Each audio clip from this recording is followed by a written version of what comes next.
Hey, how's everybody doing tonight? Welcome to Tech Talk Live. What's going on, guys? Hey, Mike. How's it going?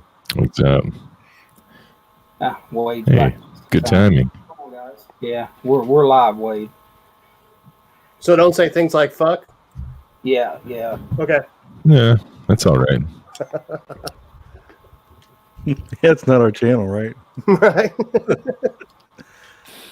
It's not my channel. You can say whatever you want. Yeah, it's not monetized, so I mean, they're just gonna kill. They'll just kill it when they You're going to explain this to your in-laws. Yeah.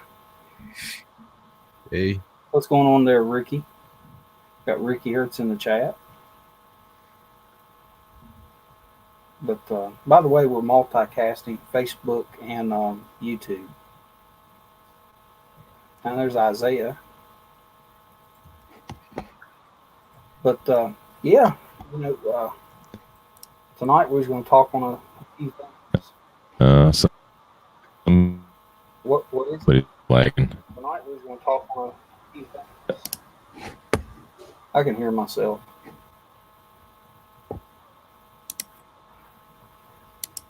Did you say you was lagging, Bill?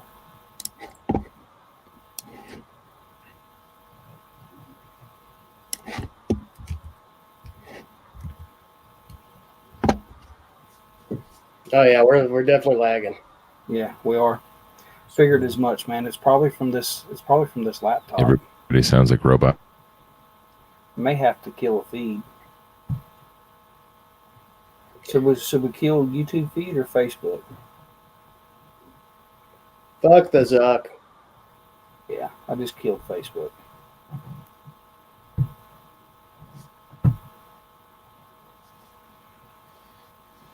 Interesting.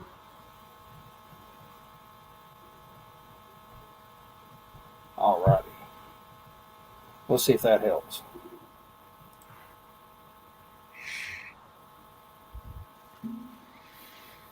So, how was everybody's week? It was pretty weak. Pretty weak, huh? What about you, Bill? What all did you get into? And Bill is gone. Where'd he go? I don't know. Enable Zoom. Oh, Isaiah got in on a duck job? I mean, you can have all that duck work that you want. Okay. Here comes Bill.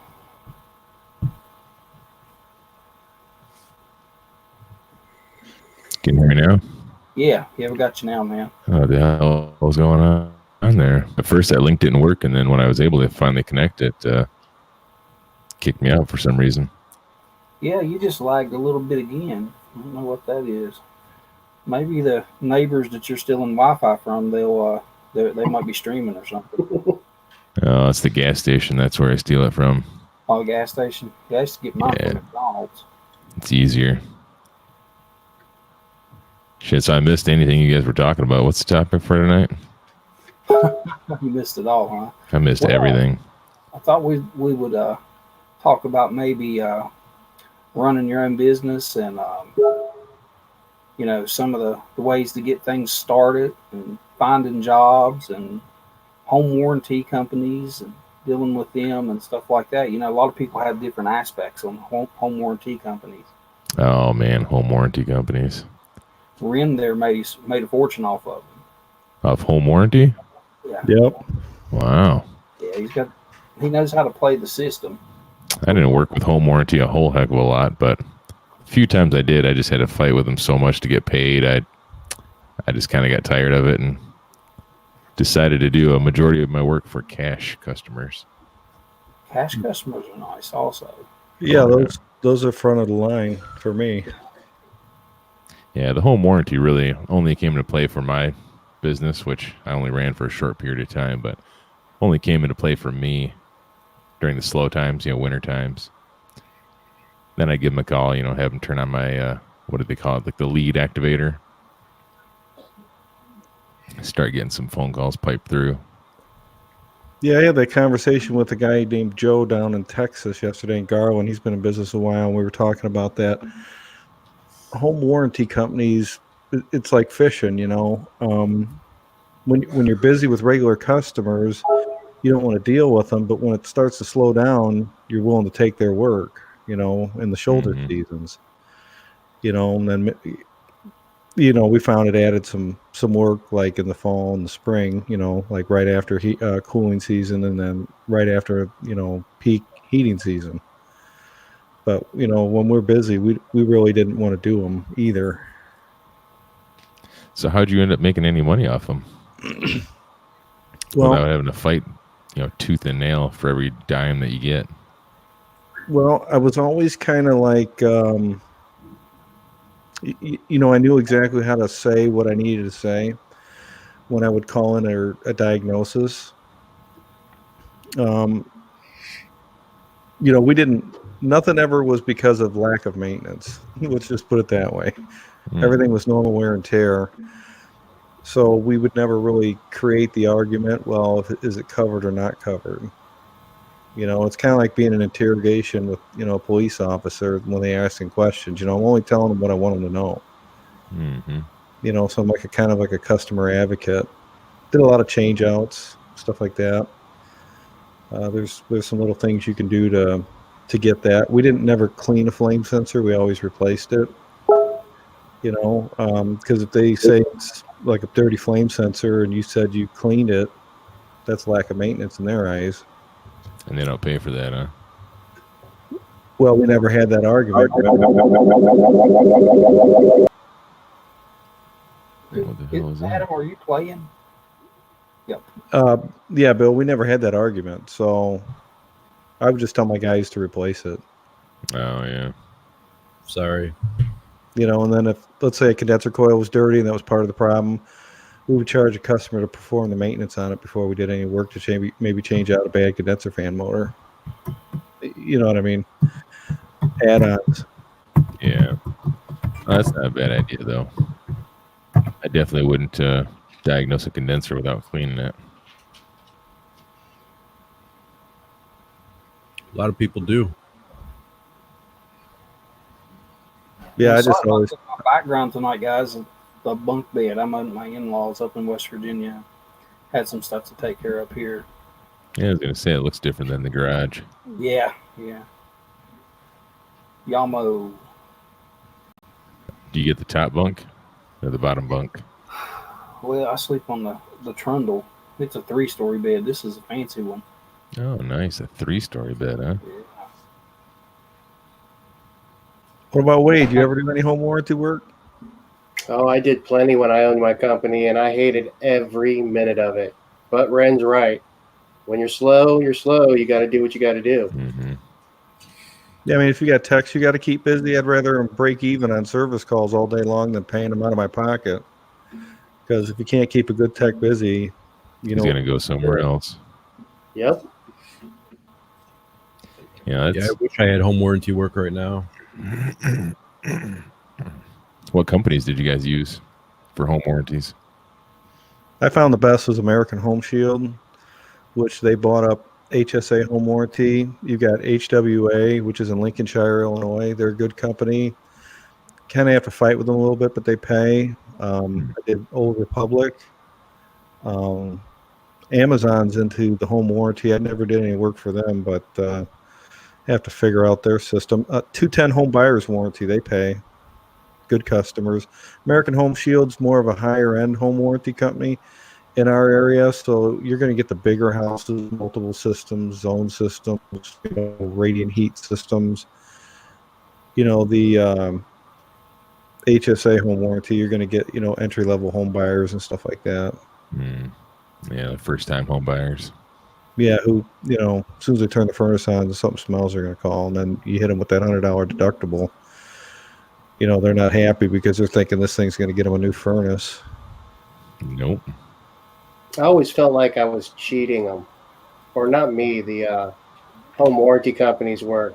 And maybe it's their fault, maybe it's the home warranty company's fault, but if you don't read that stuff completely, like a lot of these when I was doing had a $1,200 max payout for HVAC system.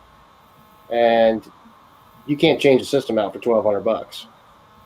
So they'd give you the coil, they'd give you the furnace or the air handler, and they'd give you the condenser.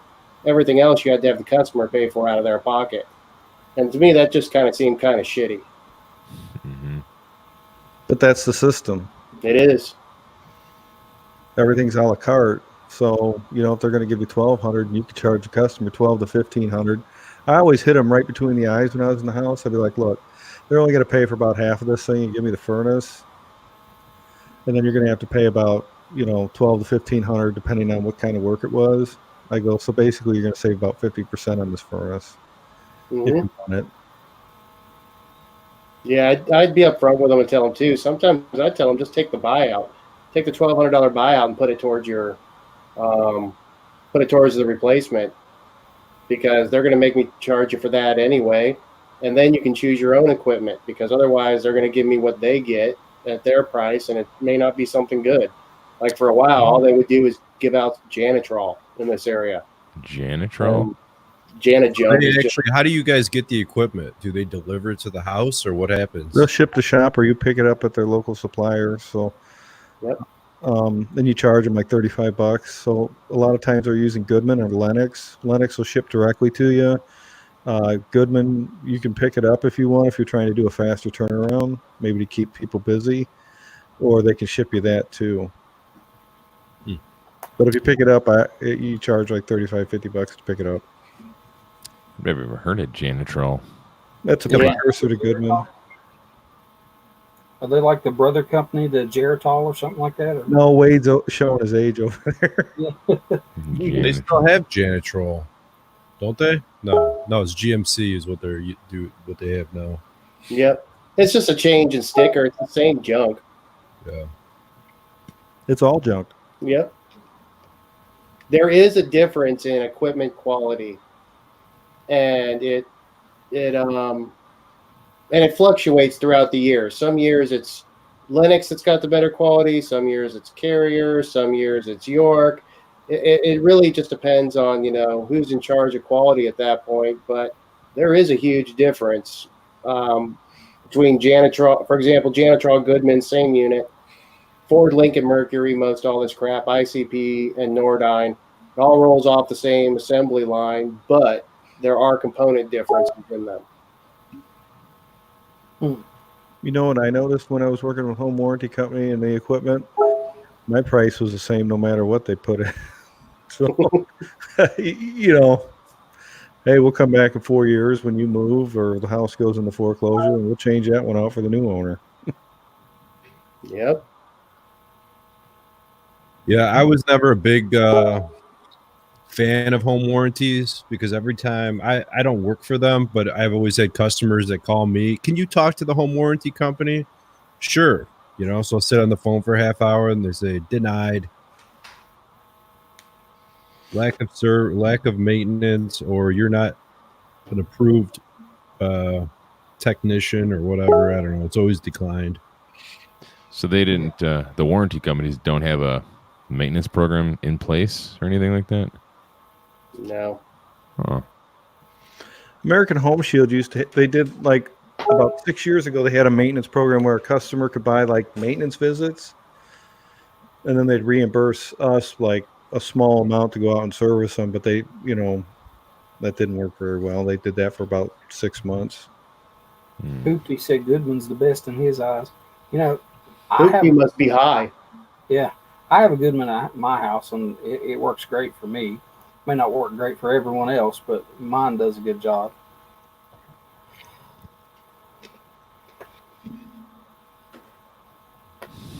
Which it has to have, it's less than 5 years old. It's already had to have a condenser and a bunch of shit done to it. So, hey, Smart Air.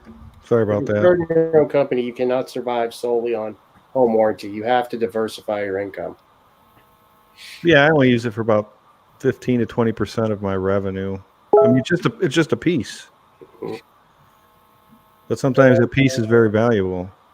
Absolutely. You just have to make sure that you don't put all your eggs in that basket, because when they try and nickel and dime you for $15 an hour, they will win. This year and last year, one of the first years in like the slow period that I've actually been really slow.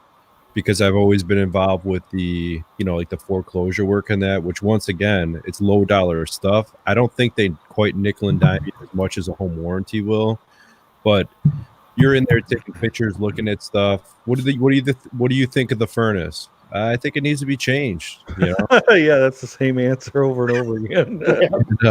But I mean, I was for a while. That was like 75% of my work was these bank foreclosures, and you don't make a ton of money on it, but you don't need the advertise. And I was doing like 3 systems a week on it, and then you have service calls on top of it. And then I told you before, Ren, they don't have a lot of people that do boiler work. So if you do boilers, I mean, you charge big bucks for boilers. I'm like, boy, that's expensive. Sure is. Yeah. Yes. Yeah. The phone book. Yeah. Find so somebody. With the foreclosures, what do you just changing stuff out, or do you ever actually? No, do they would service like. No, you would run service calls and no heats and stuff. And for a while, then, well, in the beginning, for me at least, it was they would call you out if there's an issue or if something looked really bad, or an inspector said, "Hey, this is not right," or whatever. And then after a while, they would send you out to like every property that a servicing company would have, and you would have to give your opinion, go over everything, just give your opinion. You would charge them $150 or whatever to give your opinion on everything. And I'd be, hey, this draft motor is drawing high amps. We need a new draft motor over here, or whatever. And they change the system out. Right. Some of them they had, like the not to exceed, and they would say, hey, if you could run this service call for less than $250, don't even call us. And it would be like a flame sensor or something. Yeah, $350. $200. But if it was over the NTU, would you just call and get like an increase? Yeah, but the only problem with that, I would hopefully be able to get it going, because a lot of times they wouldn't be able to approve it over the phone, so you'd have to leave, and then they would call you back or two and come back a second trip. And I mean, a second trip is more money out of your pocket. So yeah, some of these real estate companies too that have, these leased houses that they lease out and stuff, and you've got to go in there and you've got to deal with them, and it just makes it it's a pain in the ass is what it is. Renters. Oh my God, dealing with renters. Especially with renters where the owner of the property has the home warranty and they don't live in the same state as the service call. That's about as hard as you can get right there. Yep.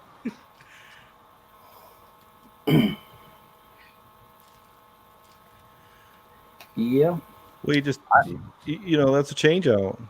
Or depending on the customer, you could be like, well, let's say they legitimately could be a change out customer, but the landlord isn't like a good customer and he's looking to like get you to shave your price, and you could just make your out-of-pocket expenses like real high, and then they'll call and get a second opinion, and then the next guy can go out there for a second opinion, like if you condemn something. And then when they call you back and say, hey, we want you to do it, say, I'm too busy. Nice. Just play the game, because I was following up over like I ain't shitting you. There was a guy in a Ford a Ranchero that looks like the El Camino. Yeah. Mm-hmm. You know what I'm talking about? I don't think that's what they stopped making those like 35 years ago.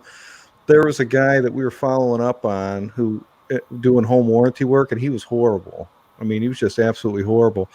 And after about 3 calls, I'm realizing this guy's throwing me all the garbage work. So I started throwing it back at him, and just throwing him under the bus. I'm like, because, I consider myself a little more professional than following up after a guy in a Ford Ranchero. If that makes any sense. I mean, he's got HVAC misspelled on the side. Right. Yeah. It really, I was 13 months into business. We were just signed up for the home warranty companies, and there was this guy, I forget the name of his company, but he had 20 open change outs, and where he had charged for deposits on change outs and a la carte work. And I get a call from the home warranty company, the account rep for our area. He goes, hey, we've got a problem. We can't get a hold of this guy, and we've got 20 people that are basically sitting there fucked. And they, low on freon, compressor change outs, condenser change outs. And I'm like, I can help, but it's going to be expensive. I don't, you can't hold this against me. And I went out there and just hammered right through them. And it was perfect time because it was like June of 2014 when I just got my first office. So I needed all the work I could get because I just had 2 new techs. But I mean, if you're good compared to because we all know the techs out there that are kind of doing crappy work and not treating customers fair, isn't hard to really shine. In my opinion. And that was like how I first got, yeah, I said the F word, Ted, sorry. I'll mute. So sorry about that. I didn't even notice. Monetized. Yeah, we ran into some shady stuff like that, man, when I was working for this other company. And they would the customer would try to call the company while I was there. They would approve the work and then call the company while I was there and want to haggle with the company about the price. I had one lady went in and changed the heat exchanger for her, and we talked about the price of the job, when I got there, because she asked me.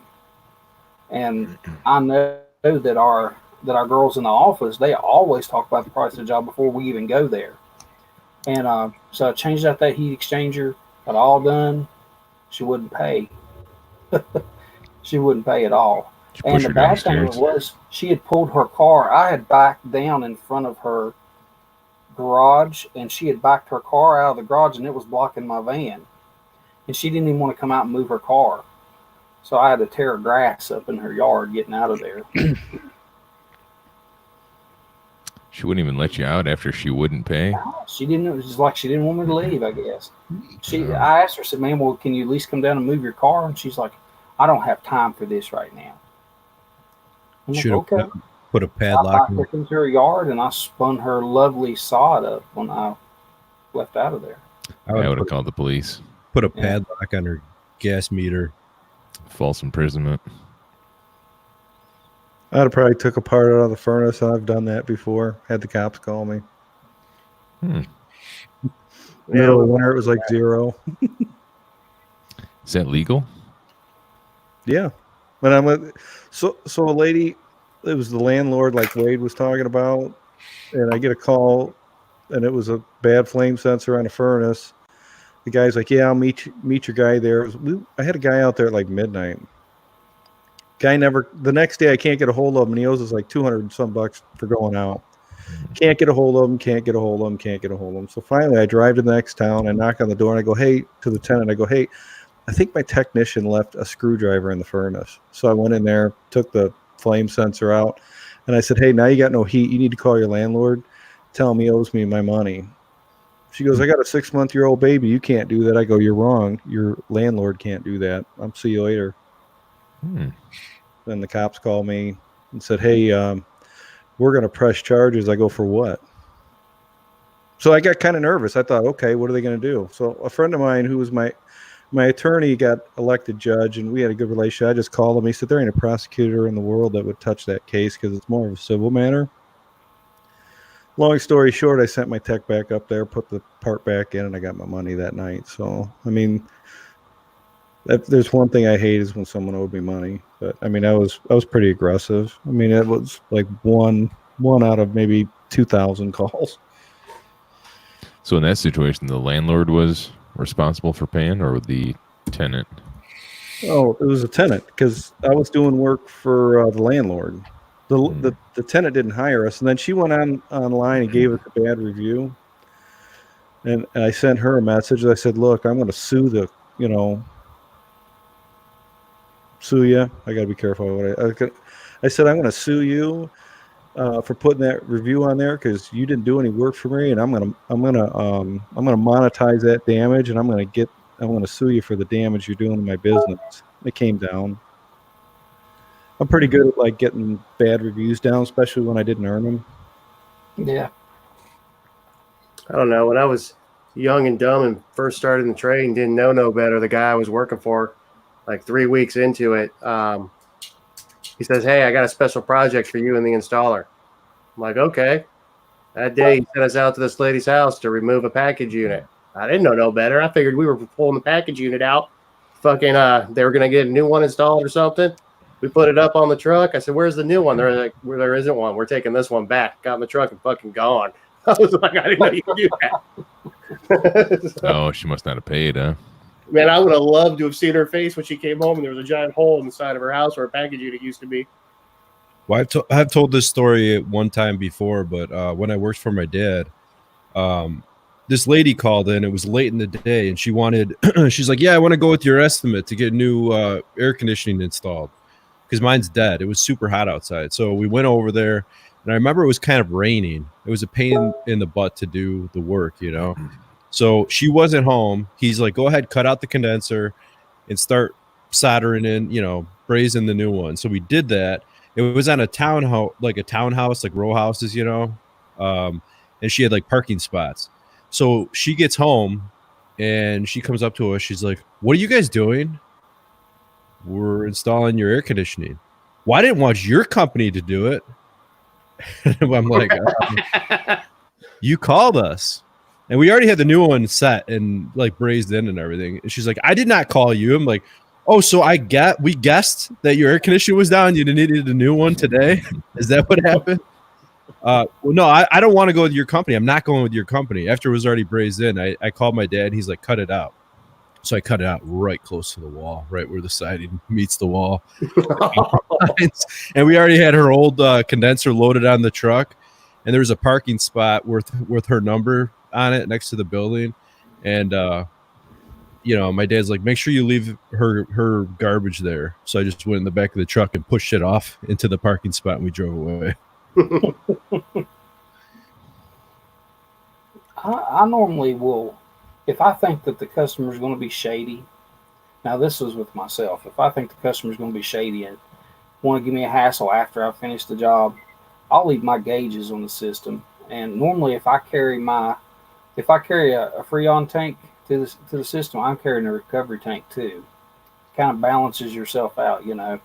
So I'll leave my gauges on the system. I'll go in and collect, and when I collect, well, I still have to go out and pick up my tools, and I'll be on my way. If they don't want to pay me, I'll be okay. Well, I need to go and get my tools. I'll go and get my tools, and guess what happens? Pump down. Look, I could tell you one of the most important lessons I ever learned is when you're going to give a customer bad news and you know it's going to go badly, pack your shit up first and get it out to the van. Because when they throw you out, they ain't letting you back in to get your shit. Yeah. I learned something from a book I just read earlier this year. Like, if you're getting ready to give someone some bad news, and this is coming from the head FBI hostage negotiator, he always say you want to brace yourself, because it lets the person that you're talking to know that something bad's coming. And I use it and it works. What do you mean, brace yourself? That's what you tell them, like, "Hey, brace yourself. I got some bad news." It kind of like it tells the person you're talking to, like, "Hey, get ready, because I'm getting ready to like tell you something." And that's what they're using when they're negotiating these hostages, like, "Hey, brace yourself." And I'm like, damn, that's pretty smart. Interesting. I never have any of these issues doing commercial. That's not really bragging or anything. It's just rooftop. What's that? You never say you need a new rooftop today? No, I never go back in the middle of the night and steal rooftop units. No, the crackheads do that for us. Yeah, the crackheads they do it in pieces. In residential, I recommend for anyone out there, you know, if you have a bad compressor, you're about to condemn a unit, don't walk up with a smile on your face. Yeah. Oh, no. Hey, you all know what the one thing is that'll end the perfect deal? You could have the perfect deal with this customer and they're getting ready to sign. You all know what the one thing is that'll end it? Your van leaking on their fucking driveway. Oh, yeah, that'll piss them off. That'll piss them off quick. Yeah, I learned that back when I did home appliance repair in a richer sort of neighborhood. I didn't do it, but I remember specifically a customer telling me a story about a previous company that did that. And yeah, stain was still there. A nice, good-sized oil stain just right in the middle of their nice, fancy-looking cement driveway, you know. I talked to this guy that ran a several hundred person service company. Like he was the service manager of it. And he said he got involved with the situation on an install where a zip screw was left in the driveway. Oh, fart in the house. And the dude who had lived in the house, he had a brand new with like maybe 30 miles on it Corvette, top of the line Corvette. And he rolled over it.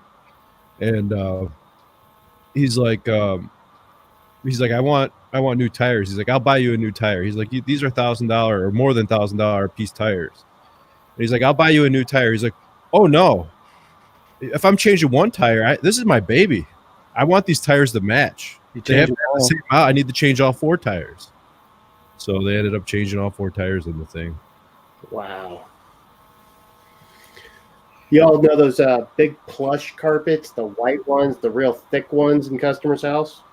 Mm-hmm. You know what I'm talking about? Mm-hmm. Don't ever get pipe dope on your shoes and make it all the way down from the second story, across the hallway, down the stairs, out the front door. Pipe dope on your shoes. You gotta watch. You gotta be wearing booties. Yeah. Oh, don't get piped Learn that up lesson. on your booties then.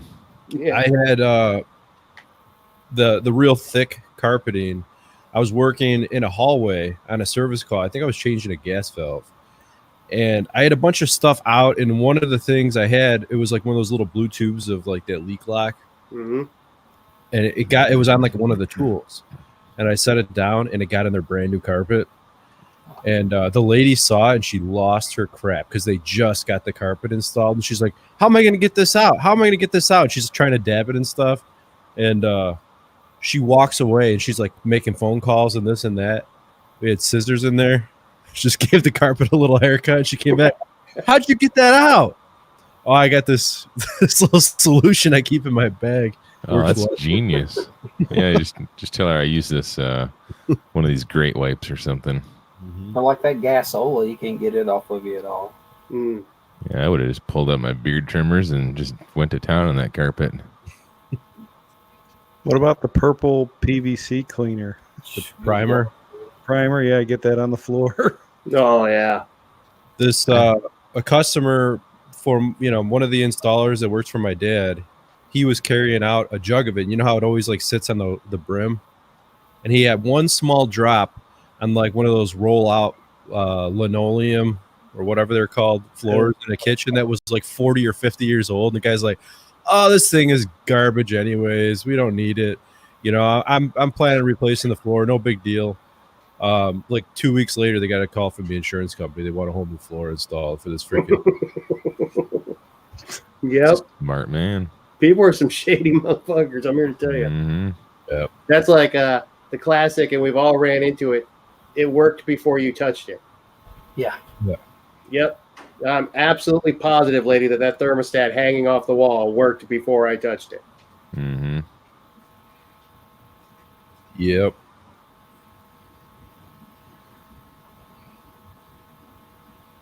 Yeah. That's why it's best case scenario if you're doing maintenance, go turn the thermostat on and make sure everything is running before you start pulling things apart and cleaning it. I always had the customer go turn it on after that. I need you to go ahead and turn this on so I can make sure it's working before I touch it. That's a good idea. Yeah. Takes all the liability off you. Yep. I'd make their kids do it. I think blame their kids. Yeah, your stupid kid broke it. Yep.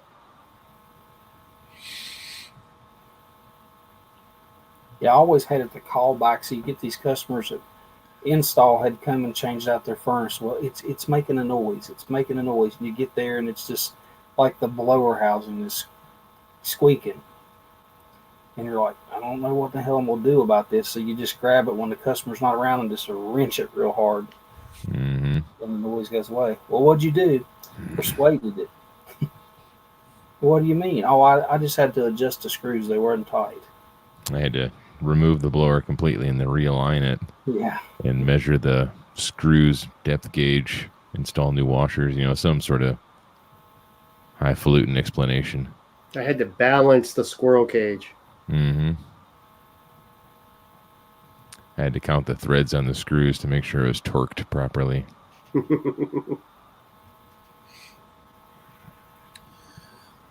Oh man, I feel like this winter's not going to get much better. It's going to be 50 next Friday. I think it's Really? going to be a long spring. And I tell you what, right now. it was cold here today, wind blowing and everything. We haven't gotten any snow yet this year. We got a little tiny bit, and today I thought just for a split second, like, hey, maybe winter's here. But now Ren just ruined that. Well, it was 0 this morning, and it's like 30 degrees now, so we got a 30-degree swing. Let's see. Yeah, we're at 33 right now. I'm checking the weather on a live stream. Global warming. Winter's over already in here in New York. It's going to snow tonight since you said that. 3 foot.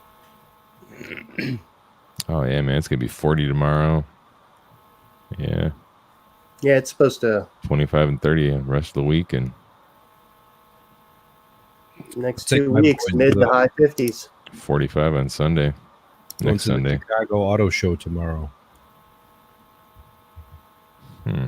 You're a glutton for punishment, Adam. I hate going to the auto show down there.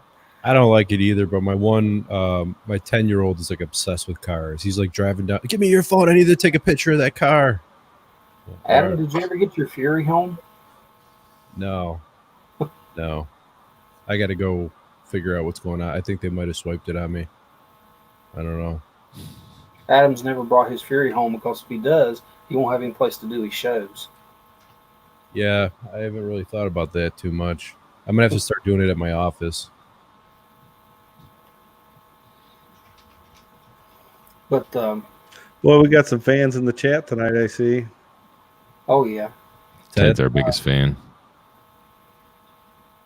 I think I'm going to try to get set up maybe next week with some of these home warranty companies and see if I can't I steal know when it. I'm having trouble sleeping, I always click on his channel. It puts me right to sleep. Mm-hmm. Hey, Mike, if you're going to get set up with them, you might as well go buy a little container of KY or Vaseline, whichever your preference. Oh, yeah. So, Or grape. Grape works good too. Grape jelly. Hey, you know what? One thing this time of year we used to do when I was in business that generated some business. We offered duct cleaning, and we actually do attic insulation as well. I hate duct cleaning. I bought the machine. I actually never used it, but it kept my guys busy. And there's a big demand for it. People would always ask me for it. I hated doing it, but the revenue it would bring in during the slow times would be enough to cover the guys' labor. So I felt like, if I wasn't paying out of my pocket to keep my good guys busy, I was like ahead of the game. So, I mean, that was kind of one thing we did year over year. And I guess Ted's making money putting people to sleep. Yeah, whatever. Shots fired. well, one of the things we did, or I had my guys do, was you could always do this year round if it was slow or not. Sell a dryer cleaning. $50. Clean a dryer vent. Yeah, dryer vents, whatever. I mean, it's quick. It's easy for the most part, most of the time, or at least where I was doing it. Most everywhere I was, the dryer vent was in 5 feet of exiting the building. So hook a shop vac up to it, pull the dryer, hook a shop vac up to it, clean it out. Nice and good, $50. On your way to the next one. Yeah, and then you could offer maybe a furnace or air conditioning tune-up. Well, hey, what about a maintenance agreement? Hey, do you have a humidifier? What about electronic air cleaner? There's all kinds of little things like that that'll add up over time. It's not always the funnest stuff to do. I like to change out a lot of equipment when I was in business. I mean, I wasn't a solo practitioner. I mean, I had like 5 guys to keep busy. So, I mean, my main goal was to swap equipment out every day. Mm-hmm.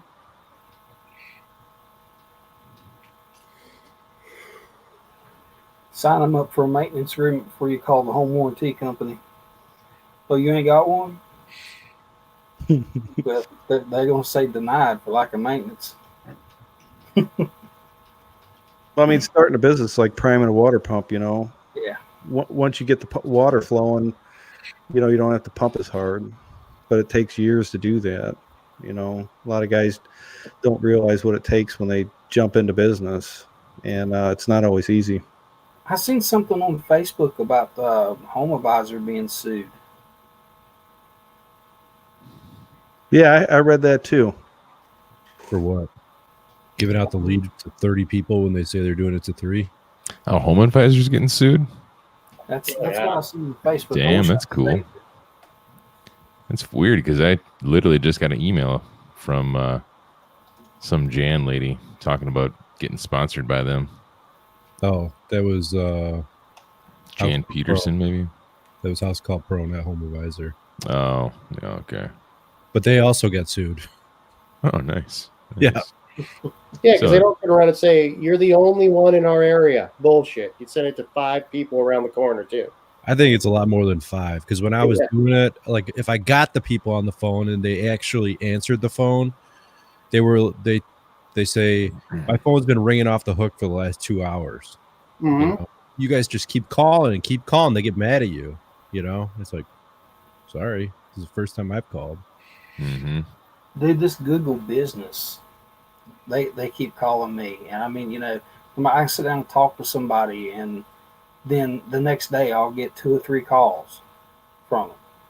Tell them, I just spoke to somebody yesterday. Yeah, well, I want to talk to you about your listing. But honestly, though, all these things are great. Home Advisor, lead generating, Google Business, Facebook pages, all that's great. None of it really means anything because you should let your work speak for itself. If you're doing good work, you're going to get the recommendations. You're going to get the business. If you're doing shitty work, you have to keep going out and finding new customers. That's a good point. Yeah, good work sells more work. But you guys ever do any sort of guerrilla marketing? And by guerrilla marketing, let me give you an example. When I had my business, I would go through, and I did home appliance repair, back in my younger days. And I would go through Lowe's, and I would put my business card or magnets inside of all the appliances. Things like that. You guys ever do anything like that? That's a great idea. Yeah, that's a pretty slick idea. And this way they'd buy the appliance, pull all the stupid papers out and like, oh, appliance guy right there. I did walk through parking lots a couple times and put business cards on windows. Oh, yeah. So somebody called me and said, hey, you left a card on my window. I got a dent on my car. I'm like, oh, yeah. Didn't think about that. That goes south real fast. Yep. Get magnets, stick it to their car. Go Over into to Dan. your local supply house with all the furnaces and pay one of the guys over there $50 and kick it. Pull the cover off, the box off, and put your furnace sticker on all the new furnaces and put the box back together. Let somebody else install it for you with your sticker on it. Oh, that's funny. Is that a true story? Did you try that, Adam? No, but I will. That's a good idea. Just follow the shitty company around and knock on people's doors and give them the magnet for your company. Yeah. I would refer people to the shitty contractor in town. We had a customer. We were out there several times, and I told him he needs a new furnace. And then I was actually out there on Christmas working on his furnace. Got it going for him. You need a new furnace. Okay. Well, give me a price on it. I gave him a price. About a year and a half later, he calls back with another no heat. He's got a new furnace. And we didn't put it in. It was like the worst job I've ever seen. Those are the best. And I'm telling him all this stuff. He's like, well, how can you fix that? I'm like, well, how far do you want me to take it? I'm like, the whole thing is garbage. Well, I guess what's the least I could do to get this thing running? So I tell him, and I took a bunch of pictures of it. I told my wife, and I took a picture of his sticker, furnace sticker. I went on his Yelp page and posted all the pictures of his install on his Yelp page. Oh, good move. And I didn't say one comment or anything. And my wife's like, you can't do that. What if he does that to you? I said, hey, as long as he's posting my jobs to my Yelp page, I'll be good with that. It will save me some time. Right. Did you ever get any feedback from him? Did he respond Never or said anything. nothing? Huh? Yeah. Wow. I bought pizza cutters. Like, it was a pizza cutter called the world's best pizza cutter. I put my logo on one side of it. They're printed. I was paying $1.71 each. And I was buying like 2,500 at a time. And the UPS guy used to hate me because that's a lot of boxes of pizza cutters. Probably got to be 400 or 500 pounds. And we would I had a full-time salesman selling $1 million a year for me. And when it was slow, we would have them hit insurance agencies, banks, real estate offices. And I would say, why don't we go over there and bomb them? Because what do those places normally employ? People. Women. People. Well, in the residential market, women are responsible for the majority of the decisions. And when you could put your logo in their hand once a week when they're cutting that frozen pizza or what have you, and they love it, it's recency on brand recognition, because they might not remember you if you just hand them a card, but if they're using a pizza cutter, you have a better opportunity. So in my town, even today, I get people coming up to me that know me. They go, "Man, that's the best pizza cutter I ever had." I went to a restaurant this morning, breakfast with a friend of mine. We bombed that restaurant because what do we got in there? We got 15 ladies in the busiest restaurant in town serving food, and they all, they hear conversations and have regular customers.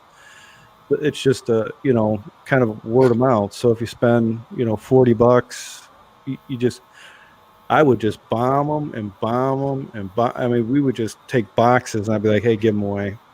Oh, you don't have that color? We'll give you a different one. Hey, you can have an extra one. You got a girlfriend? Here, give it to her." It's something different. Nobody in my town was doing it. And I figured the more people that were aware of who I was, the better chance I was at, having an opportunity to try and get that business. See, I think it's a good idea because I think I've had the same pizza cutter since the day I was born. I don't remember ever buying a pizza cutter. I just have always had the same one. But if somebody gave me one, I can imagine it would stay in my, my drawer in my kitchen for the rest of my life. Well, this is made out of something like composite material, and it never needs sharpened, easy to clean. And it's not like a pizza cutter like a man's hand would use. It women love it for whatever reason.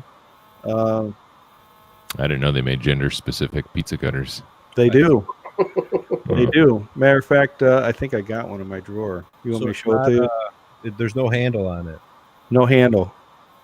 There's no handle on it. Nope. Here, let me go into my kitchen here. I'll bring it out and I'll show you. Now I'm curious about this. Yeah, you're curious about a lot of stuff. Hey, I don't know if anybody's seen it, but I got these new headset wrapped around this new hat, and it's my new favorite hat. You got some. Where's my hat, Bill? You never sent me one. Hey, email me an address. I can probably dig one up for you. Probably sent it to Adam and he didn't ship it.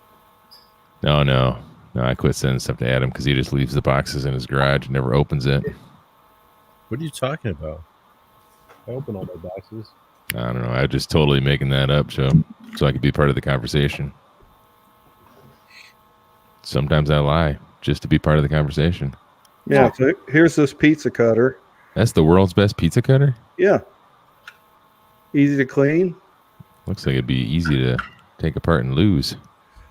No, they love it. Interesting. Because women don't use a pizza cutter like a man does. Never seen a pizza cutter like that. They don't have the leverage in their hands like we do. I get 2 of those and get rid of my ab roller. He's cutting tracks in the carpet. Yeah. I think statistically the average a rectangle in there and fall right through it. The average person in America with children is using like 1 or 2 frozen pizzas a week. So. Oh yeah, I go through about at least one. Mm-hmm. Yeah, I do. I had one last night. And I got that. I guess I got what would you consider a man's pizza cutter? It's got a big old handle on it, made out of an elephant tusk. I think if you want to get a real man's pizza cutter, you got to go like the commercial style, where it's like a big blade. Oh yeah. You just. Yeah, like you're carrying around a bat lift or something. What do It's you like want? It's like one of those weapons that Klingons would use in Star Trek. yeah, it's like a curved machete with 2 handles on it. That's what you need. That's what I'm going to give away. But One of people those like big to give giant away blades. shit, give away stuff to your customers. It's expensive to market to customers. You want to stay in front of them somehow. Coffee cups, boy. I mean, how many names have I worn off of a coffee cup that someone gave? I was thinking about for a while to like our full install, jobs, the customers that buy full installs, to get like a printed Yeti cup, with the logo on it, because it's I've seen shit, those. they're gonna use that forever. Yeah, send me one. I love them. I love them cups. Probably about $85 a piece. Yeah, I want the thermos. That's like 140. Hey Ryan, can you message me the company that you got those pizza cutters from? Yeah, you could put a curious HVAC guy on there. I'm gonna look into that. You can get it double-sided too, and they got different colors. That was kind of my thing. After I hit everybody once, I gave them another color. Did you say you can get them double-sided? Yeah, double printed. Oh, double printed. I Hmm. was like, if the blade's on both sides, how do you use it? Well, it's a wheel. Carefully. You hold the second pizza. Yeah. Yeah. Well, we're from Chicago, so it's got to be a little deeper. They don't That's a have any great good idea. pizzas in the South, East. Send me the info on that company too. I'd be interested in that. Yeah. Yeah, I mean the Yeah. price is gets better when you're buying like 2,500 at a time. But my whole goal with that was just to bomb people with them. It's a good idea, and I actually think I'm gonna try out, which I mentioned your idea to my dad. He said he used that in the past, but I think I'm gonna use your referral card idea, where you either incorporate it with a business card or whatever, and you tell somebody, hey, pass this along to your friend, and we'll send you $25 or whatever, 100. You got to be aggressive. 100 for 100. I mean, Really? 25. I went to breakfast this morning, spent $25. So for anything, any service call or anything, you give them. No, I mean service would be like $25 discount on your next service. But like, hey, if someone refers me an install, I'm gonna give them $100. Oh yeah, Cash. see that. $100 bill. I mean, when I was in business, I did a lot of cash, and so I don't know. I think people enjoy that a little bit better than like a gift card or something. At least I do. I mean, my ears perk up when someone says $100 bill. Mm-hmm. I was talking to a guy yesterday who messaged me about he's been in business about 6 years and he's struggling. And he's like, yeah, I have a referral program where we offer a $10 discount. I'm like, that's so like 1990s. Mm-hmm. I mean, you go to Starbucks and get a cup of coffee for $8. I mean, you want to wake people up, you got to use them out that and I'm kind of guilty of it. Like when I tip, I don't tip like the younger generation does. I'm still like 20 years behind them. I'm like 10, 15%. And they're like, yeah, I give her a $5. I'm like, fuck, we just spent $10. I mean, I'm not going to give her a $5 bill. But, I think you got to be aggressive. Anything it does to get a customer, because what are you going to do? Go on Home Advisor or do some of these Google ad campaigns and pay $25, $35 a click or whatever. I'd rather just give the money straight back to my customer. We used to do experiences for our customers as well. Because, anybody can give them a card. Anybody can give them a little calendar to hang on the window, things like that. Pizza cutter's an experience. It's something they get to use, things like that. But we partner up with like our local fun center and things like that. And we'd give people, rounds of golf or things like that. We sponsored the local AAA baseball team and had like 80 tickets. Just gave them away to people. Those type of experiences help as well. Yeah, for sure. From time to time I get some sports tickets and I might hand those out to like my best, most revenue generating customer or source. Like, hey, here be my guest, and these tickets that I might have got from a supplier for buying a bunch of equipment or something. I always want to pass that along. You want to reinvest in your customer base. It's cheaper to remarket to your customers than it is to go out and get new ones. Yeah, we do a barbecue in the spring. Invite people over to the shop, show them the new equipment, new accessories, things like that. Barbecue, a little bit. Well, back then, 10, 15 years ago, we could give them liquor and things like that. It'd be fine. You can't do it now, but. Well, you know what happens on Monday when they go back into that shitty place that everybody works at? Hey, what'd you do on such and such day? Well, I went to a barbecue over at my suppliers, and they were showing me new furnaces. Oh, really? Yep. They good people to do business with, and that's word of mouth. What'd it cost you? Maybe $500,000-$600,000. Yep. Well, that's the same thing as you deal with Porter, right, Ren? Oh, Porter Pipe, yeah, they got the car show. I'd like to get them to sponsor. And they have I don't know if you've ever been up to Addison, but they every day. Well, first off, you go in there in the morning. They have a coffee machine, regular coffee, cappuccino, latte, whatever. One of those. Yeah, downtown they got donuts. Yeah. Oh, yeah. They have pastries and donuts in the morning, and then lunchtime they have a hot dog roll machine, nachos and nacho cheese, hot dog machine, different random stuff. They have slushies there all day long, and then Fridays they'll bring in food like pizzas. St. Patrick's Day they do Reuben sandwiches or corned beef or whatever. They're always doing something. So I'm thinking, how much money does this have to cost them on a daily or monthly basis to feed all these guys? Nothing compared to all the pipe they're selling. Yeah, but you think about it now. If they have a choice to go to two different distributors and it's around lunchtime, you're like, well, I could go to A or I could go to Porter Pipe and get free food. Which one are you going to choose, right? Yep. I got the same Porter Pipe T-shirt you got, and when I was in there, the girl behind the counter said, "Hey, if you download our app right now," she goes, "I can give you a sweatshirt." So what do you think me and my partner did? We downloaded the app and got that Porter sweatshirt. What's the app all about? To order their pipe and fittings online. See, but that was an experience. That's something you're going to remember. I ain't going nowhere for my pipe. I'm going to buy from them because they always got what I need. They're not the cheapest, I'll tell you that, but they do have everything. Yeah. Yeah, and I'm big pipe too. I mean, we're not talking inch. We're talking hey, if you need a 6-inch valve or 10-inch valve, Right. I think I made a video a long time ago where I changed out 2 8-inch triple duty valves, and they were able to get me all the shit right away. I mean, that's what you pay for it. Good service. You guys have a Ferguson out there? Yep. Yeah, I don't really use it a lot. So we've got, I don't know if you guys got it out there, but we have this Ferguson truck with water heaters. That's an emergency truck. So if you have water heaters go down, they have 2 trucks. They have a commercial and they have a residential. They'll drive the truck out to the site. And it's got the most common water heaters on it and things like that. So you go out there to a McDonald's or Joe Blow's house and their water heater's down, give them a call. They'll send their on-call tech with the truck with everything that's needed.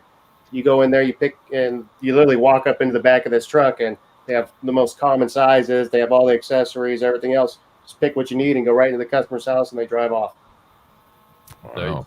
And here's the deal. If you're out there trying to provide the best service for every customer, because when you're in business, it's not about what we do. We're just trying to win customers. I want to do business with suppliers that treat me the way I'm treating my customers. It's true.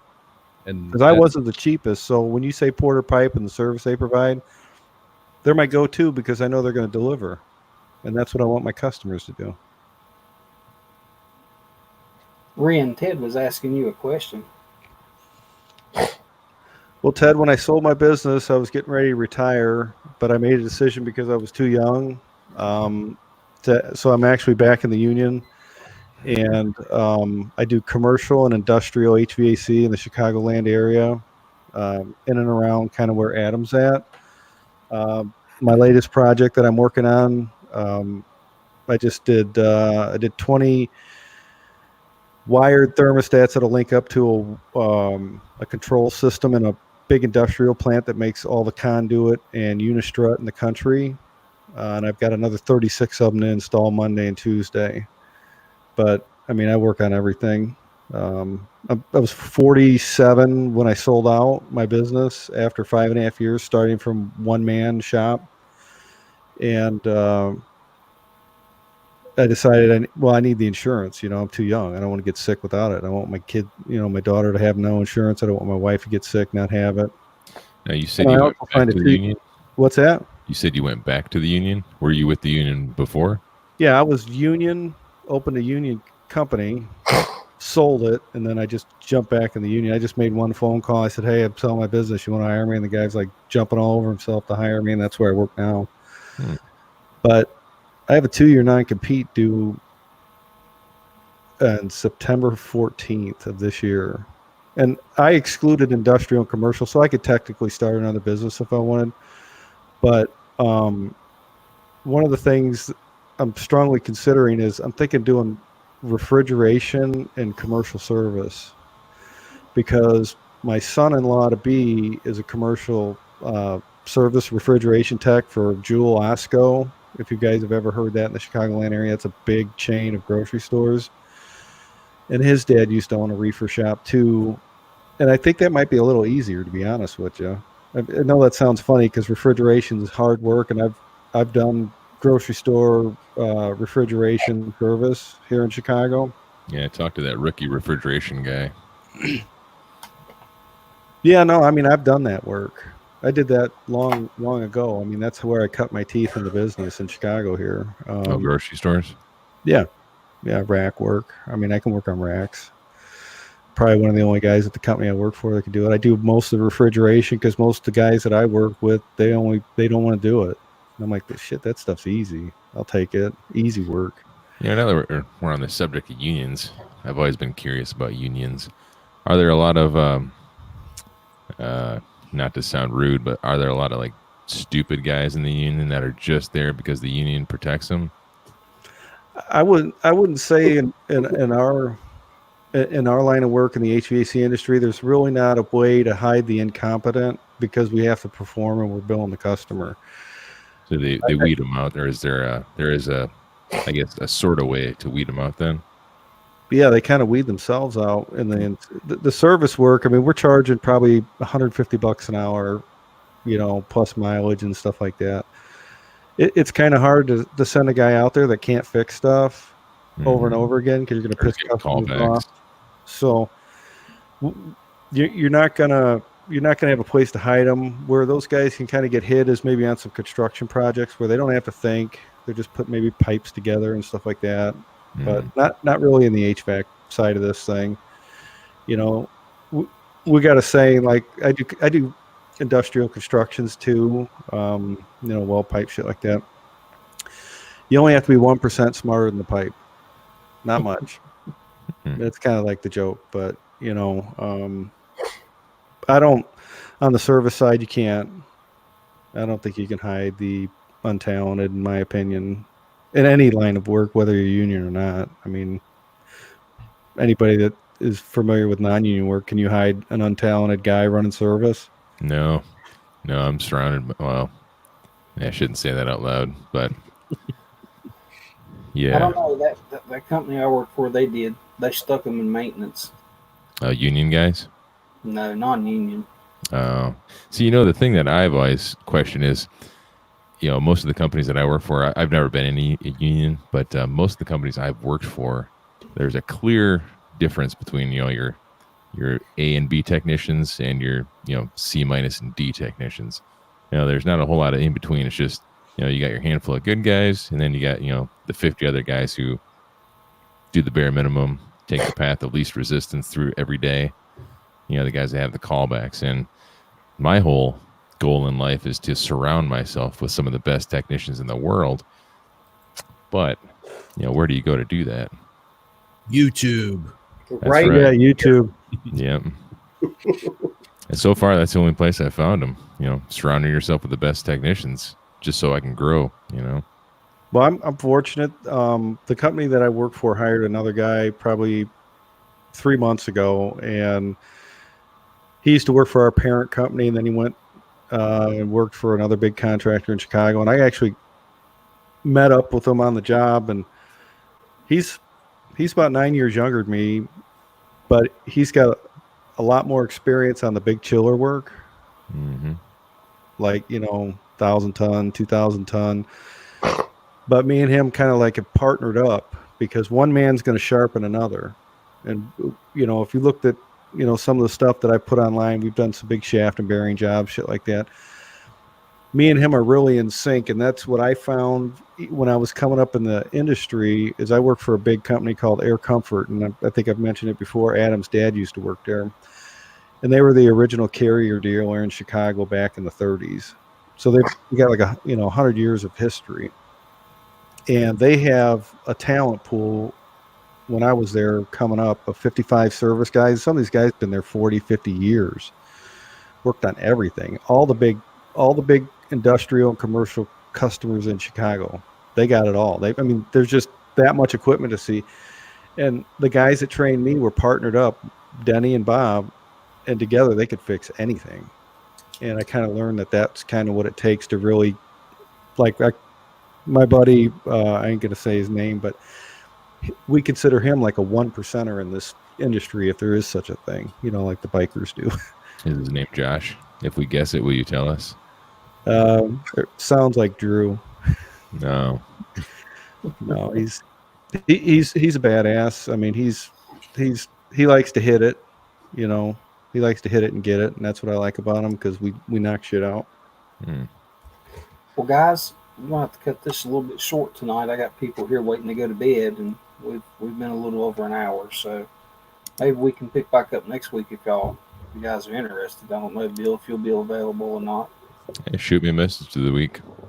It's kind of BS, Mike. Let's be honest. Yeah, just remind me. Yeah, well, I'm not at my house, so Tell them they can go to bed. yeah. Well, my wife's in there keeping them awake, so. But I appreciate you guys letting me get on there. Yeah, well, Ren, we'll have you back for sure. Yeah, I got some more questions, so I'll probably come back sometime. Well, let's continue this next week. How's that sound? And I'll be home, and we'll be able to have a full-length show. So we'll just call it to be continued. All right, guys. Oh, we got sound effects, huh? But, we have quite a bit of viewers tonight, so appreciate everybody tuning in. And if you're not already subscribed, go down and hit the subscribe button and like the video. I really appreciate it. It keeps us coming back every week. But and by the way, this show was sponsored tonight by Smoke and Bacon. You can download their app on the iTunes Store or on Google Play. And it's a whole community of people just like us that like to talk. And there's different pages on their app that you can go. Just about basically anything that you want to talk about, it's on there. Like Facebook, only better. And we'll catch you next week. See you guys later. Yeah, thanks, guys. See you guys. Yep.